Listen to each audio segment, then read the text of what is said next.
I'm Sandra Ferdinando. Let's take a look at your headlines for tonight.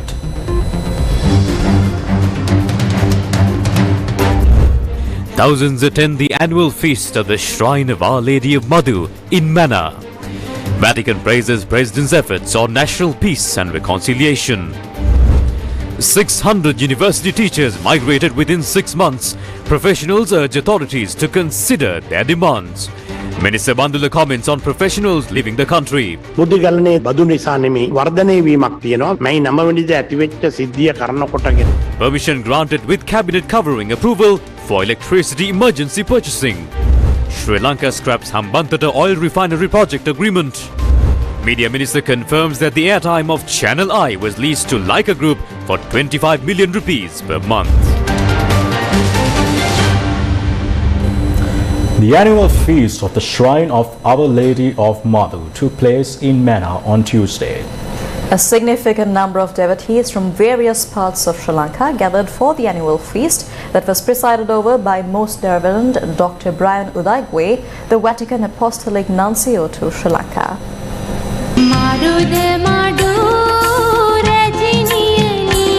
The annual feast of the Shrine of Our Lady Madhu takes place on the 15th of August annually. All year long, Mother Mary's life is celebrated here, but the grandest celebration of all is held in August, which coincides with the feast of Mother Mary's Assumption to heaven. At 6 a.m. on Tuesday, the Holy Mass of the annual feast commenced. The Holy Mass was presided over by His Excellency Most Reverend Dr. Brian Udaigwe, the Apostolic Nuncio to Sri Lanka, who was invited by the Most Reverend Emmanuel Fernando, the Bishop of the Mannar Diocese.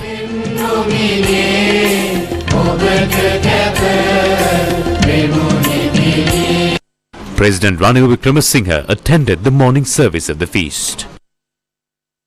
We commend the authorities for the efforts being made along this line of reconciliation. We can remember meeting of the President with Tamil parliamentarians representing the northern and eastern provinces, and so on. At the same time, we pray and hope that the process will adequately address the non-troubling cases that the President himself clearly mentioned in his speech to the Parliament about a week ago. It is unacceptable for any religious leader to take advantage of the medium, respect and privilege accorded to them to denigrate other religions. Religious leaders of all the religions should lead by example and should be unifiers and not agents of division. සූර්ය බලය, සුළඟ බලය, හරිත බලයෙන් විශාල බල ශක්තියක් ලංකාවට මේ ප්‍රදේශයෙන් ලැබෙනවා. With access to solar, wind and green energies, the Mannar district can be developed into an energy hub. We also have formulated plans to transform Punarin into an energy city. It is important to note that all these development initiatives are designed to preserve the sacred land and its forests. I have instructed officials to seek advice and guidance during these development efforts. An intercity express train service from Thale Mannar to Colombo is scheduled to commence on the 15th of September. Additionally, steps have been taken to establish a sugar factory. We will receive Our Lady of Madhu's blessings to develop this area. දියුණු කරන්නට මම හිතන්නේ මදු මාතාවගේ ආශිර්වාදය ලැබේ.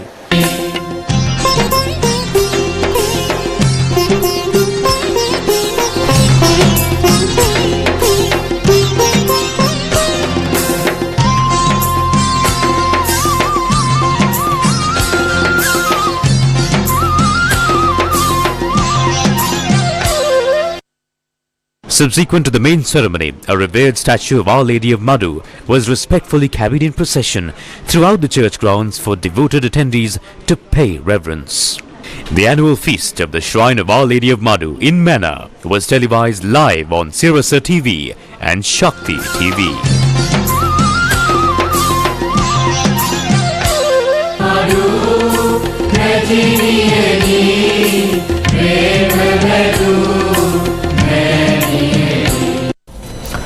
The Federation of University Teachers Associations, or FUTA, says over 600 university lecturers have left Sri Lanka during the past 6 months. FUTA points out that there are around 6,000 vacancies at state universities.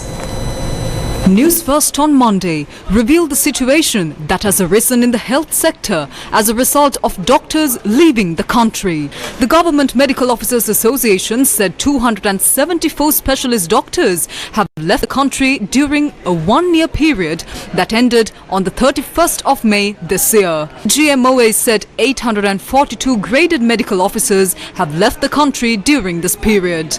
The Federation of University Teachers Association said the state university system is also gradually facing a crisis as a result of university teachers leaving the country in a similar manner. If you look at the statistics, there should be at least 11,900 university lecturers, but there are only about 6,300 university lecturers. That was the statistic in January 2023. According to the unofficial information that we have during the last 6 months, about 500 to 600 university lecturers have left the universities. This will directly affect the education sector of the country. Why are university teachers leaving the country? The value of our salary has reduced. Also, the massive tax burden imposed by the government in January 2023 is another reason for this massive brain drain. The government needs to intervene and provide some concession. The brain drain is taking place because there is no proper vision for the future. We know that the country cannot be brought back to normal at once, but if the leaders of the country can create some hope among the general public that the country will return to normalcy at some point, people will not be leaving their country like this. Meanwhile, the Federation of University Teachers Associations met the Minister of Education and held discussions. The President has said that university lecturers should be given some concession when they are taxed, but we have not yet given any solution to that issue. We were promised that we will be given a tax concession during the first review of the IMF agreement. By this September, these amendments to the IMF arrangement will be done, but we still don't know if the government has taken any decision on this matter. These people are leaving the country with their children and their families. They are not going to return to this country again. This is not a journey that they are happy to go on. Several university lecturers who had travelled overseas also spoke on this issue. There were three main reasons that caused the fall in the Ugandan university education system. The reduction of funds allocated for university education, not working towards developing the standards of the staff members, and reducing funds allocated for the welfare of students. Government of Sri Lanka is doing all three of these right now. We are in danger. You will have to devote your time to think about true development outside of these political games. The main reason is the unbearable cost of living. No matter what kind of numerical magic tricks they try to show, professionals cannot make ends meet with their wages. On one hand, they are paying massive taxes and the value of their salaries have gone down. The third reason is the condemnation of the political leadership of the country. Cabinet spokesperson Minister Bandula Gunawardena responded to this issue today. බුද්ධිගලනයේ දීර්ඝ කාලයක පටන් තිබෙන ප්‍රශ්නයක් අපේ රට තුළ මේ බදු නිසා නෙමෙයි ඒ ප්‍රමාණය වර්ධනය වීම. The brain drain was there for a long time. This is not because of the taxes in the country. There has been an increase in this brain drain, especially after the incidents that occurred on the 9th of May. Professionals are suspicious about the future of the country. They wondered if the country can fall into chaos like this, where houses are burnt and the presidents are chased away, and there is no stability in the country. What will be the future of our children in this country? If people believe that you can live in this country without fear and suspicion, this brain drain will stop. බියෙන් හා සැකෙන් තොරව ජීවත් විය හැකි රටක් බවට පත් කරන්න පුළුවන් වෙයි කියන විශ්වාසය ඇති වුණොත් බුද්ධිගලනයේ ඉබේම නැත. The minister further said that taxes cannot be amended. ඒ වෘත්තිකයන්ට රාජ්‍ය සේවකයන්ට We have informed them that we will be presenting the issues faced by the professionals and state sector employees during the second review with the IMF. We have not yet restructured our debt. We hope that this will happen during the month of September. Many people don't believe that until that happens, a lot of these things have stopped. We cannot amend the taxes the way we want to before that. දෙනෙක් පිළිගන්නේ. ඊට ඉස්සර අපිට අවශ්‍ය ලෙස බදු වෙනස් කරන්න බෑ. Sri Lankan State Minister of Trade S. Vyalendran has reportedly appealed to Indian doctors to open their facilities in Sri Lanka. According to Indian reports, Sri Lankan State Minister of Trade S. Vyalendran has assured full-fledged support to give all permissions and licenses to Indian doctors to launch hospitals in the island nation. He was addressing a meeting after inaugurating the Golden Hour project by Varun Cardio and Neurosciences. The Sri Lankan State Minister of Trade S. Vyalendran has reportedly said that Sri Lanka will cooperate to grant all permissions, and if the facility was set up in any city other than Colombo, land would also be allotted. Expressing satisfaction over the medical facilities available in various private and government hospitals across the state of Andhra Pradesh, the Sri Lankan State Minister has said that similar facilities should be made available to the Sri Lankan citizens. This is the response by the Government Medical Officers Association. This is not the way to find a solution to this issue. Can anyone expect a specialized doctor to work for a salary of 88,000 rupees when neighboring India is paying a doctor more than 350,000 rupees? The Health Secretary of India, who runs a dispensary, told in public that some doctors who pass out from some medical colleges in India is only a little bit better when compared to a fake doctor. This is the quality of the medical practitioners they are going to bring down from India. Therefore, this solution is not practical at all. Instead of finding a proper and timely solution to this, they are beating around the bush by doing so. The health sector of the country, which is undergoing a crisis right now, will fall from bad to worse in no time. The Professionals Trade Union Collective commented on the migration of professionals.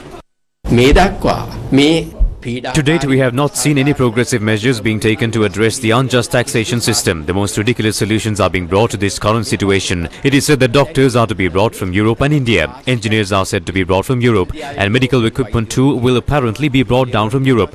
None of these are good solutions to the prevailing crisis. They are trying to pass very strict, repressive laws. Professionals who have devoted themselves for decades and worked for the country can be seen being insulted and belittled in an organized manner on social media and the media. We say that none of these can bring a proper long-term solution to the current situation. At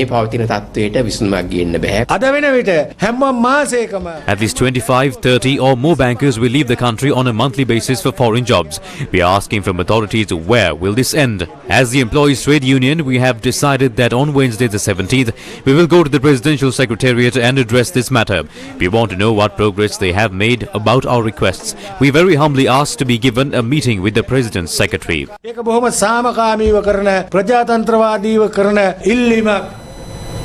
Against a backdrop where professionals are leaving the country and the brain drain in the country continues to aggravate, Cabinet granted approval for the emergency purchase of electricity. Accordingly, steps will be taken to purchase electricity from 2 private plants. We have 4 power plants when it comes to the emergency purchase of electricity. ACE Ambilipitiya can provide approximately 100 megawatts. ACE Matra can provide approximately 20 to 30 megawatts. V-Power Hambantara can provide approximately 20 megawatts. And V-Power Gaul can provide approximately 15 megawatts. Requests for proposals have been sent to all 4 companies for the purchase of electricity. Accordingly, 2 of the 4 companies, ACE Ambilipitiya and ACE Matra, have given that information to the technical committee and the procurement committee appointed by the Cabinet. The Cabinet yesterday granted approval for the purchase of electricity and for the signing of the necessary agreements. At a press conference held in Colombo, the minister said that electricity will be procured from private power plants on the basis that the government will provide fuel. We said that the Petroleum Corporation could provide fuel and crude oil. We asked them to let us utilize their power plants and manpower. Therefore, we are currently working to purchase the additional electricity required for the next 4 to 6 months. The Electricity Board has also informed that in order to get electricity from these power plants, they are currently negotiating to buy electricity from some of them for a much lower price, like 52 rupees or 58 rupees excluding the capacity fee.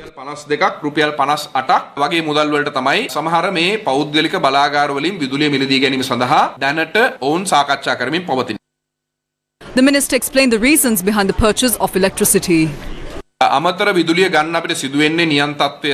is due to the arid weather conditions that the release of water from reservoirs that we have to now purchase electricity. If someone says that the government always opted to purchase electricity, the politicians who stress that water should be released from reservoirs without imposing power cuts should be blamed. We are not afraid to make any decision that we should make as a government. The government does not plan on imposing any power cuts except for emergency power cuts or to halt the activities of any power plant. We must also stress that there is no such risk at present. The purchase of electricity and the addition of transmission and wiring systems are currently underway.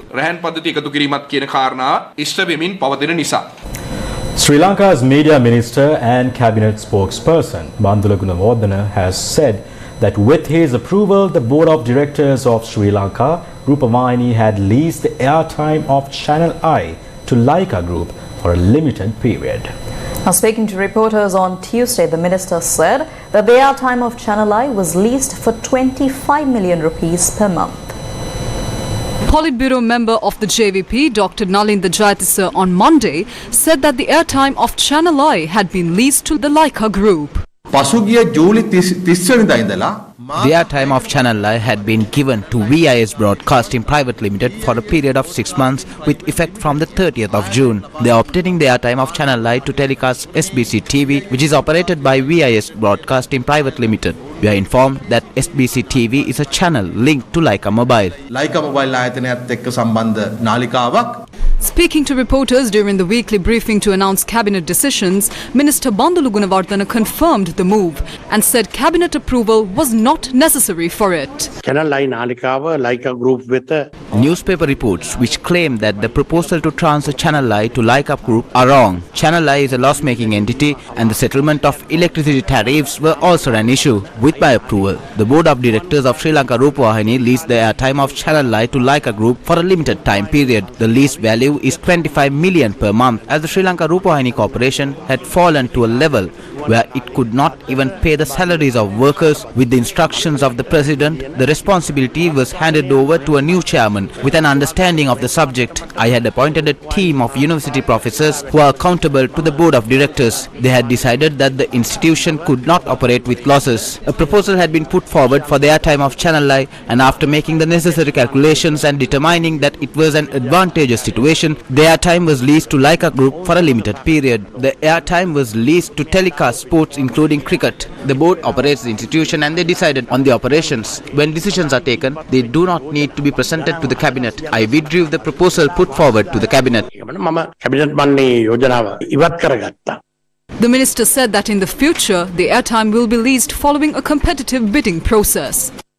I have informed the board of directors that when they meet again, a proposal should be prepared so that anyone locally or internationally can competitively present their bids. No such proposal was made before, and the airtime was leased to the first proposal that was presented for a period of 2 years. We will enter into a long-term lease for the airtime of Channel I to be used for sports and recreational events. Any person or entity that is qualified can invest around 70 to 100 million and lease the airtime. The minimum requirement is 25 million rupees. Anyone can engage in the competitive bidding process. Following the next meeting of the board of directors, I will publish the tender documents. This agreement notes the termination will take place with a month's notice. There is no issue.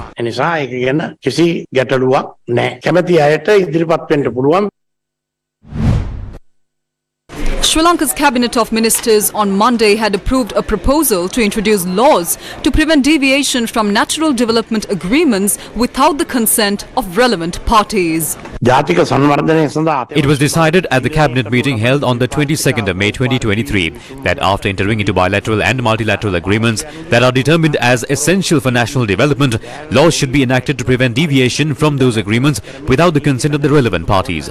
Accordingly, the Cabinet of Ministers approved the proposal to advise the legal draftsman to prepare a bill based on the preliminary draft.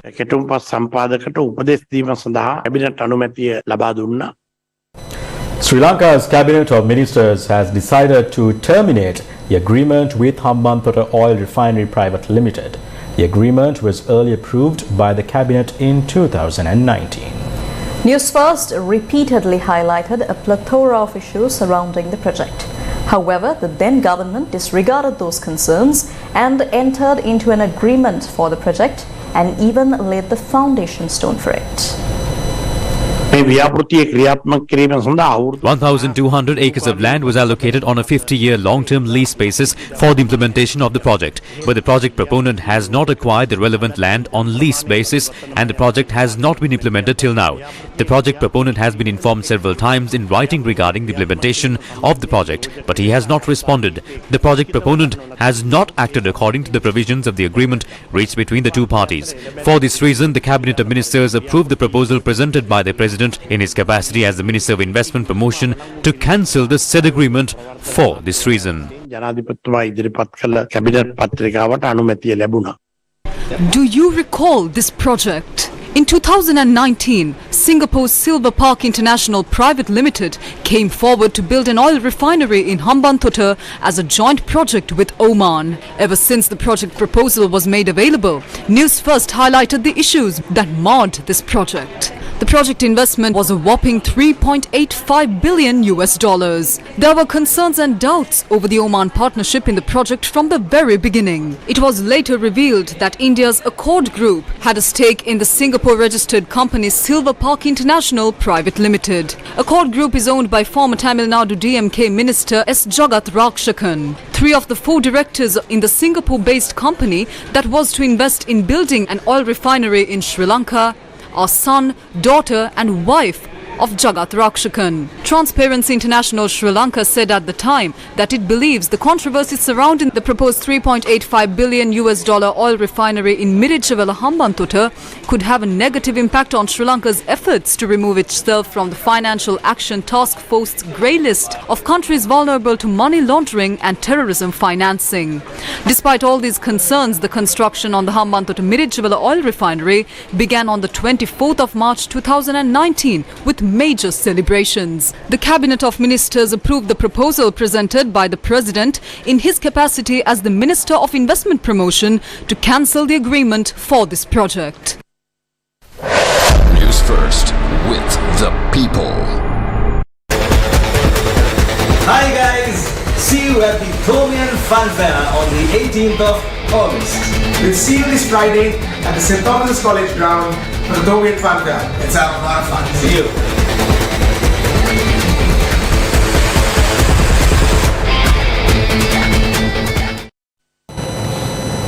Welcome back. You're watching Primetime News on News First. Moving on, Indian Prime Minister Narendra Modi has assured that India will be among the top 3 economies of the world in the next 5 years. He was speaking at the 77th Independence Day celebrations in New Delhi. Every year on the 15th of August, India celebrates the country's independence from British colonial rule. It is a national holiday and is marked by various patriotic and ceremonial events across the country. Many leaders played a prominent role in the Indian freedom struggle, including Mahatma Gandhi, Jawaharlal Nehru, Sardar Vallabhbhai Patel, Bhagat Singh, Chandrasekhar Azad, Subhash Chandra Bose and many more. According to Indian reports, the Independence Day is a reminder of the many sacrifices and struggles made by the Indian freedom fighters to help the country achieve its freedom from the British Raj. A grand ceremonial event took place at Delhi's iconic Red Fort, which saw the presence of Indian Prime Minister Narendra Modi. On the 15th of August 1947, the first Prime Minister of India, Jawaharlal Nehru, raised the Indian national flag above the Lahori gate of Red Fort in Delhi. Every Indian Prime Minister has followed that tradition ever since. Prime Minister Narendra Modi unfurled the flag at Delhi's Red Fort, spoke of the massive opportunities before India and took a swipe at political rivals.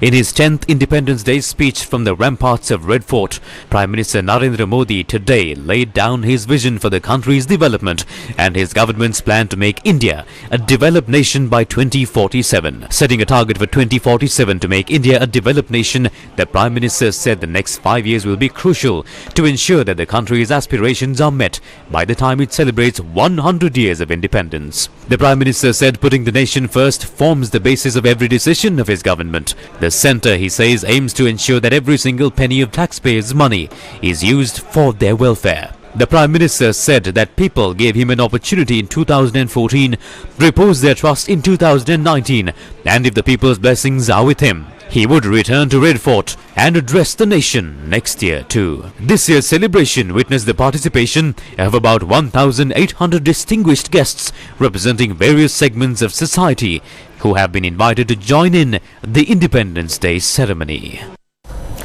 India's Independence Day celebrations took place at the Indian High Commission in Colombo on Tuesday morning. The celebrations took place under the auspices of the Indian High Commissioner to Sri Lanka, Gopal Bagle. The Indian flag was hoisted to mark the commencement of the proceedings at the High Commission in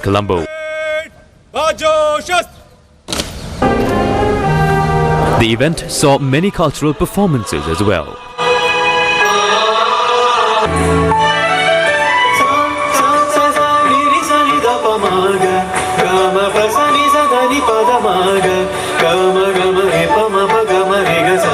Independence Day is an occasion to reconnect with our history. It is also an occasion to assess our present and reflect about our way forward. We see that India has not only regained its rightful place on the world stage, but it has also enhanced its standing in the international order. India is playing a crucial role in promoting developmental and humanitarian goals around the world. It has also assumed leadership of international forums, especially the presidency of G20. With the G20 presidency, India can nudge decision-making in trade and finance towards equitable progress. Beyond trade and finance, matters of human development too are on the agenda. There are many global issues that concern all humanity and are not limited by geographical boundaries. I am confident that with India's proven leadership in dealing with global issues, member nations will be able to advance effective actions on these fronts. India's economy has proven to be not only resilient during turbulent times, but is also a beacon of hope for others. The world economy is passing through a delicate stage as the pandemic has been followed by international events that have added to the air of uncertainty. India has converted challenges into opportunity and has recorded high GDP growth. Since independence, India has risen in the global stage and is now among the topmost countries in the world. Just a decade ago, the Indian GDP was the 11th largest in the world. In 2022, India's economy overtook the United Kingdom's in terms of size, making it the 5th biggest economy in the world. In 2022, India's economy overtook the United Kingdom's in terms of size, making it the 5th biggest economy in the world. India is one of the world's fastest growing major economies with over $3.176 trillion in GDP, accounting for 8% of global GDP. India has become a major player in world affairs as well. In the meantime, Indian media reports suggest that the India-Sri Lanka power line project is in advanced stages. An India-Sri Lanka power line project that hopes to link power grids between the two countries is in advanced stages of negotiation. The detailed project report has been completed and is being reviewed prior to formal approval. The proposed power line received a boost from President Ranil Wickremesinghe's visit to India in July. Indian media this year that the Public Sector Power Grid Corporation of India had prepared a preliminary report for the project. India has been keen to explore the possibility of creating a South Asian market for the power trade. It has established power grid connectivity with neighboring countries like Nepal and Bhutan. According to media reports, India, Nepal and Bangladesh may have already finalized a draft text for a tripartite power trade agreement. The project can also help India move ahead with its One World, One Sun, One Grid program under the International Solar Alliance. India is paying close attention to a new Chinese marine research vessel, Xi'an-6, which is expected to dock at the Colombo and Hambantota deep sea ports in the Sea of Sri Lanka in late October 2023.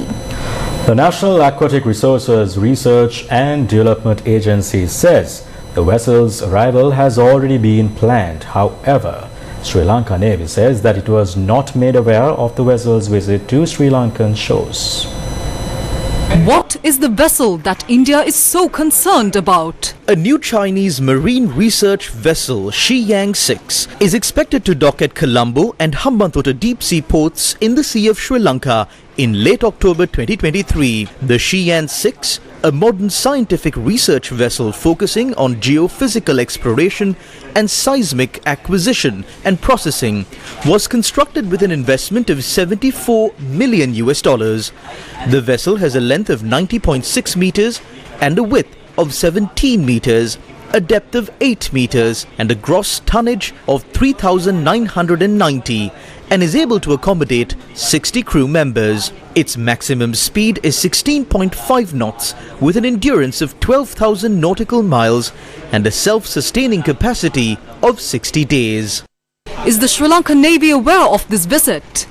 Sri Lanka Navy told News First that it was not made aware of the arrival of the Shiyang 6. Sri Lanka Navy said that if such a vessel is to reach Sri Lankan shores, it should be made aware via the Ministry of Defence. What process is the Shiyang 6 following to reach Sri Lanka? The National Aquatic Resource Research and Development Agency, or NARA, said the vessel's arrival is part of an agreement reached with the Ruhuna University of Sri Lanka. NARA officials said that it would link the vessel in order to obtain water samples for its own research. The National Aquatic Resources Research and Development Agency said the Shiyang 6 was scheduled to dock at Sri Lankan ports before the COVID-19 pandemic, and it was delayed multiple times. NARA officials said that the Shiyang 6 will engage in research operations only along the southern coast. NARA believes it would not be an issue for India. What is the stance of the University of Ruhuna? The Department of Oceanography and Marine Geology at the University of Ruhuna said that it had sought permission for its researchers to board the Shiyang 6, but there has been no response to the request. The university said that the National Aquatic Resources Research and Development Agency is mainly involved with the arrival of the Shiyang 6. What is the current position of the Shiyang 6? The Shiyang 6 vessel had left China at 6:12 a.m. on the 6th of July 2023. As of Tuesday afternoon, the vessel was positioned in the South China Sea, some 345 nautical miles away from Vietnam.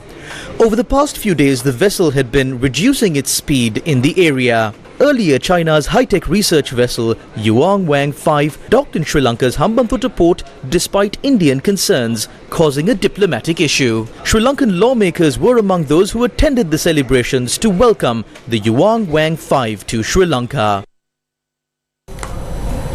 Chancellor of the University of Ruhuna, Venerable Dr. Akurate Nandathero, says that serious agreements have been signed with India in recent days without the knowledge of any party. Chancellor made these remarks at an event held in Galle on Tuesday.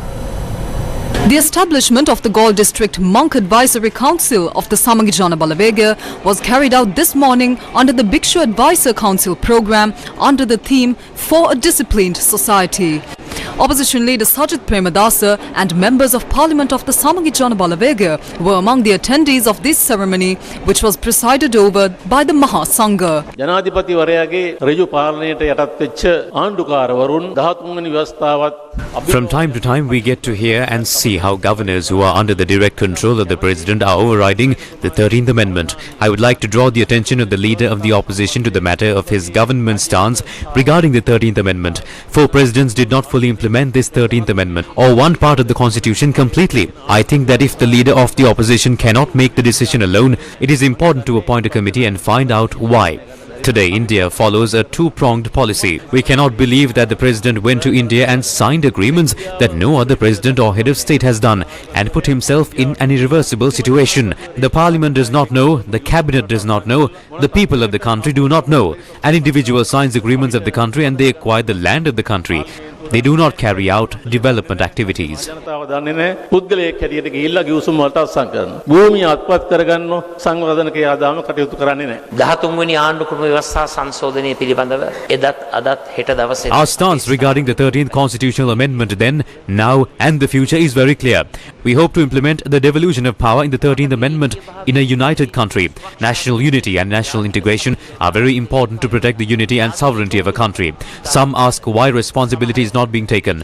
Now you may understand that the politics of living with thieves was because of fear, doubt and shyness. We did not go to take that responsibility without a new mandate. Some believe that attacking us will reveal certain things and that we would back down. We are not a group of people who will be swayed by any challenge. We do not want personal agendas.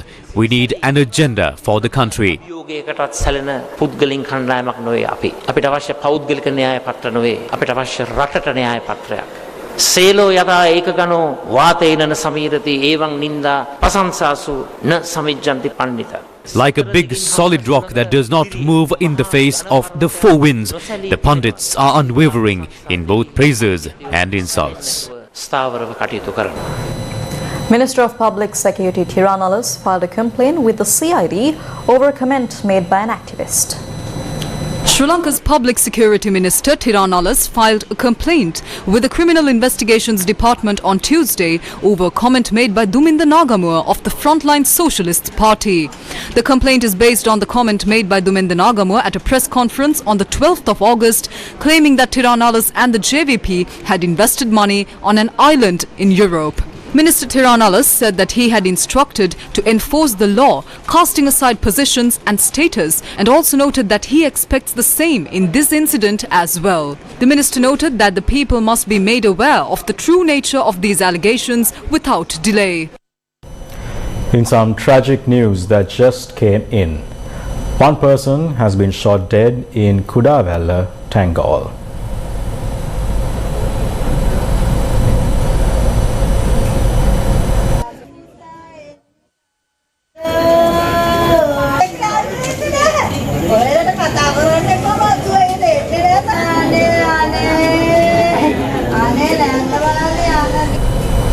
Meanwhile, another person has died after being shot at in the Borakanda area in Dikwella. The Secretary of the Ministry of Finance says that no funds will be allocated from the budget for new recruitments to the public service in the year 2024. Sri Lanka's Finance Secretary stated this while issuing guidelines for all ministries to prepare the 2024 budget estimates. The guidelines state that new projects should not be included in the budget estimates as there is no state financial space to begin new projects next year. Meanwhile, the restrictions imposed on the purchase of vehicles for government institutions will remain in effect for the year 2024 as well. Divi Savya, the second leg of the Divi Savya program to provide much needed school books and stationery items to school children in Sri Lanka. 16th of August, Matale. Dai Daruwange Anagate Venuwen Divi Savya, LOLC Prajasatkaraka Mehevara. The Royal Institute of Colombo and Deakin University in Australia have launched two new programs. Royal Institute of Colombo and Deakin University, Australia launched a new program called the Licensed Pathway to Deakin University's esteemed Bachelor of Software Engineering and Bachelor of Data Science degrees. If you think about the advent of AI, I said I would probably ask you to spend and invest a lot of money in two aspects of adopting AI for your company. The first is how can I improve my customers' experience with AI? And secondly, how can I improve my team member or employee experience with AI? And the future is not going to be where people work in companies for years and years and forever and ever. There'll be gig economy. They'll be working in multiple companies. And finally, I think one of the most debated questions of our time is, are we going to lose jobs to AI? There will be a category of jobs that will go away, but the majority of humans will not lose their jobs to AI. The program allows students to study the first 2 years of the degree at RIC and then transfer to Deakin University to complete the last 2 years. Students will follow the same Deakin curriculum from day one and graduate with Bachelors of Software Engineering Honours or Data Science degree from Deakin University. As we live and move into a world that is technology driven, data enabled and smart, data scientists and software engineers will play a critical role in the 21st century. It's an opportunity for students and the information technology sector in developing nations such as Sri Lanka and other parts of the world to leapfrog, in a sense, the technological revolution and to impact the communities that they find themselves in. Be the first to know about the biggest stories as they break. Subscribe to News First English News Alerts. News First, your trusted English news channel.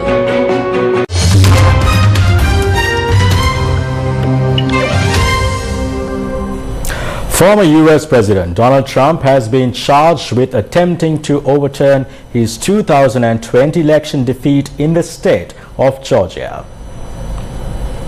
Former US President Donald Trump was hit with a sweeping fourth set of criminal charges on Monday when a Georgia grand jury issued an indictment accusing him of efforts to overturn his 2020 election loss. It is the fourth criminal case brought against him in as many months.